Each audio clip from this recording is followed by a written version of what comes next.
রাতের বেলা হুটহাট তার ক্ষুধা লাগে আর সেটার প্রেশার আমার উপর পড়ে। ওরে কোনোভাবে লোহা গলায় খাওয়াই দেওয়া যায় না, ওই নাট বল্টু হাঁকবে।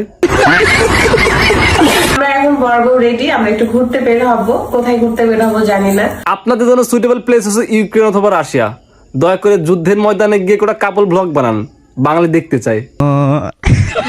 কেমন লাগছে আমাদের ঢুকে অবশ্যই কমেন্ট করে জানাবেন।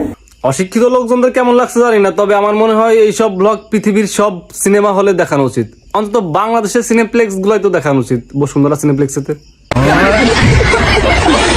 পায়ের তালুতে মেহেদি নিয়ে মর্দাপুরি সাজার চেষ্টা করলেন ফারহানা বিথি। বলছি ফারহানা আম্বানি বগলে মেহেদি নিলে আরো ইউনিক হইতো না?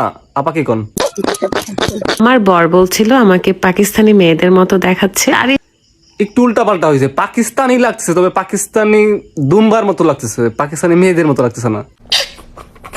একা একা লক্ষ্মী বউ সেজে বাসায় বসে মেহেদি পড়েছি। হয় নাকি লক্ষ্মী বউ আর একা একা মেহেদি নিচ্ছে। আচ্ছা ভাই, লক্ষ্মীটাকে, এই লক্ষ্মী যদি আনতো নিজেকে লক্ষ্মী দাবি করতেছে, আর মুখের ভিতরে সব মেহেদি ঢুকাই দেয়, এরপরে মুখে গুলো লাগাই দিত। কান্না, ভালোবাসা, আদর। আর এই চুদনা চুলের খোপা হাতে পড়াচ্ছে কেন? ওর একটু হরলিক্সের সাথে হালুয়া খাওয়ান, ওর দিক দিশা পাচ্ছে না কি করবে না করবে। তুই কিসের জন্য ভাইরাল হলি, কিসের জন্য মানুষ তোকে দেখে?